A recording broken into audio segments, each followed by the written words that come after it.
बिस्मिल्लाहिर्रहमानिर्रहीम अस्सलाम वालेकुम डियर स्टूडेंट। आज हम आईकॉम पार्ट वन की जो प्रिंसिपल ऑफ अकाउंटिंग की बुक है सुहेल अफजल साहब की और एम आरिफ चौधरी साहब की, इसका जो चैप्टर नंबर 8 है cash book and bank reconciliation statement, इसकी एक्सरसाइज नंबर 15 आज हम करने जा रहे हैं। तो चैप्टर नंबर 8 है और एक्सरसाइज नंबर है 15। एक्सरसाइज नंबर 15 में from the following particulars ascertain the bank balance as per cash book. तो balance as per cash book of Naveed and company as on 31 March 2015। अच्छा, तो यहाँ पे ए में कहता है bank balance as per passbook. तो यहाँ पे देखिए bank balance as per passbook. तो bank balance as per passbook जो है 31 मार्च 2015 को 80,000 है। जी ड्यूरेशन यहाँ पर अगर आप देखें तो पासबुक के साथ डेबिट और क्रेडिट नहीं बताया गया। तो डियर स्टूडेंट, मैंने आपसे ये कहा था कि चाहे बैलेंस हो पासबुक का चाहे कैश बुक का हो, अगर उसमें डेबिट और क्रेडिट ना बताया जाए तो आपने हमेशा फेवरेबल बैलेंस लेना है। तो अब हम देखते हैं कि पासबुक का फेवरेबल बैलेंस कौन सा होता है। तो ये हमारे पास कुछ डेटा है जो कि आपने ज़बानी याद रखना है। तो देखिए, पासबुक का जो फेवरेबल बैलेंस होगा वो क्रेडिट होगा, तो आपने बैलेंस के साथ लफ्ज़ क्रेडिट लिखना है। जी, तो ये जो है बैंक रिकन्सिलिएशन स्टेटमेंट का ये फॉर्मेट है। तो यहाँ पे लिखना है bank reconciliation statement as on, जो डेट है वो यहाँ पे आपने डेट लिखनी है। ऊपर कंपनी का नाम लिखना है नवीद एंड कंपनी। और क्वेश्चन की तरफ दोबारा पढ़ते हैं। इसने बोला है कि बैलेंस एज पर पासबुक 80,000 है, तो यहाँ पे लिखेंगे बैलेंस एज पर पासबुक। जी, पासबुक का जो फेवरेबल बैलेंस होता है वो क्रेडिट होता है, तो यहाँ पे आपने लिखना है क्रेडिट। 80,000 है तो यहाँ पे लिखेंगे 80,000। जी, उसके बाद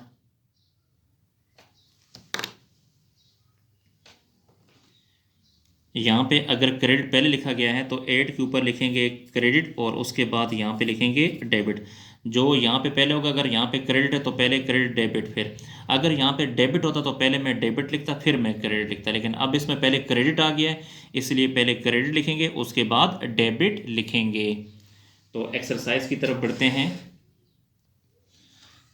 जिन सेकंड ट्रांजैक्शन है बी में, cheques paid into bank 26 March 2015।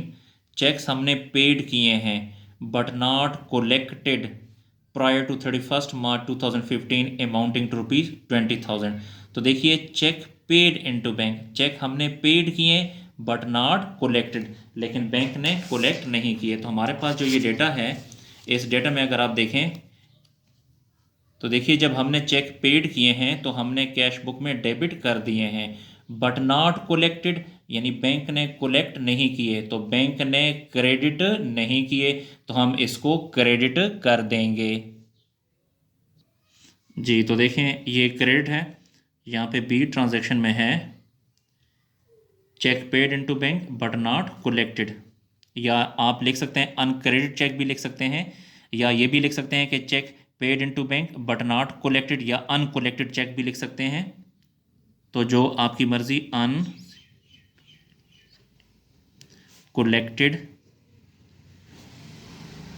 अनकोलेक्टेड check जो है वो 20,000 है, तो यहाँ पे लिखेंगे 20,000। जी, उसके बाद जो नेक्स्ट ट्रांजेक्शन है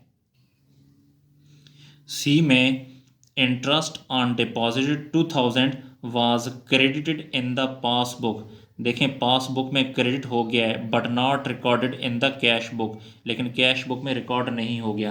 तो डियर स्टूडेंट, मैंने आपसे ये कहा था इस डेटा के मुताबिक कि अगर कोई एंट्री डेबिट हो गई हो तो आपने क्रेडिट करनी है, अगर कोई एंट्री क्रेडिट हो गई हो तो आपने इसको डेबिट करना है। तो इस ट्रांजैक्शन में एंट्री क्रेडिट हो चुकी है तो आपने इसको उल्टा कर देना है, डेबिट कर देना है। तो दोबारा मैं ट्रांजैक्शन पढ़ता हूँ। Interest on deposited 2,000 was credit in the passbook, passbook में क्रेडिट हो गया, आप इसको डेबिट कर दें। जी, तो ये जो है ये डेबिट लिखा हुआ है तो हमने यहाँ पे ट्रांजैक्शन करनी है। तो बी ट्रांजैक्शन है, सॉरी बी नहीं सी ट्रांजैक्शन है, यहाँ पे लिखें C. Interest on deposit credited by the bank but not recorded in the cash book भी लिख सकते हैं, या सिर्फ इंटरेस्ट ऑन डिपॉजिट भी लिख सकते हैं। इंटरेस्ट ऑन डिपॉजिट कितना है, 2000 है, यहाँ पे लिखेंगे 2000 जी। उसके बाद जो नेक्स्ट ट्रांजैक्शन है डी में, एक customer paid into bank 15,000 directly, एक कस्टमर ने डायरेक्टली पैसे बैंक में जमा कराए हैं, appeared in the passbook, passbook में लिखे गए हैं, but not in the cash book, लेकिन कैश बुक में नहीं लिखे गए। जी मैं ट्रांजैक्शन को दोबारा पढ़ देता हूँ।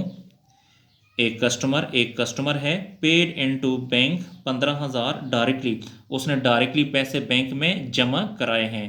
तो देखें paid into bank directly, paid into bank directly, देखें जो हमारे पास ये डेटा है कि उसने पेड किए हैं डायरेक्टली बैंक में, तो उसने पेड किए हैं डायरेक्टली बैंक ने, तो बैंक ने क्रेडिट कर दिए हैं, but not recorded in the cash book, लेकिन कैश बुक में रिकॉर्ड नहीं हुए, यानी कैश बुक में डेबिट नहीं हुए, तो हम इसको डेबिट कर देंगे। जी डियर स्टूडेंट, ये डेटा अपने पास नोट कर लें, ये बहुत ज़रूरी है, तो हमने इसको डेबिट करना है। जी ट्रांजैक्शन नंबर डी, और ये डेबिट है तो यहाँ पे लिखेंगे डी। डिपॉजिट बाय कस्टमर लिखें डायरेक्टली, डिपॉजिट बाय कस्टमर ने पैसे डायरेक्टली डिपॉजिट कराए हैं। आप या ये भी लिख सकते हैं कि directly payment made by customer, या ये भी लिखें डिपॉजिट बाय कस्टमर, जो आपकी मर्जी है वो लिख सकते हैं। 15,000 यहाँ पे लिखेंगे 15,000 जी। जो नेक्स्ट ट्रांजैक्शन है इसके बाद dividend money 8,000 on the share held by Naveed and company was received directly by the bank, देखें was received directly by the bank, तो यहाँ पे अगर आप देखें मैं इसको अंडरलाइन कर लेता हूँ, received directly by the bank, receive किए हैं डायरेक्टली बैंक ने, तो बैंक ने डायरेक्टली रिसीव किए हैं जी। तो हमारे पास जो ये डेटा है, इस डेटा को अगर आप देखें, received directly by the bank, देखें ये रिसीव्ड किए डायरेक्टली बैंक ने, तो बैंक ने क्या किए, क्रेडिट कर दिए हैं, इसका मतलब ये है कि हमने कैश बुक में डेबिट नहीं किए, तो हम इस एंट्री को डेबिट कर देंगे। तो ये डेबिट है, तो ई वाली एंट्री है, तो यहाँ पे लिखेंगे E, dividend collected by bank, dividend collected by bank, 8,000 है, तो यहाँ पे लिखेंगे 8,000 जी। डियर स्टूडेंट, अब हमारी जो ट्रांजैक्शन है वो कंप्लीट हुई है, तो अब आपने ये देखना है, देखें ये ऐड की एंट्री सिर्फ ये एक ही है, तो इसको यहाँ पे क्लोज कर दें।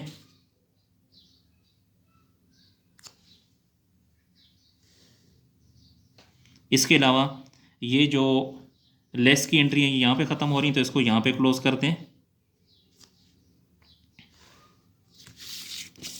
जी। उसके बाद अब आपने ये जो 20,000 है इसको यहाँ लिखना है,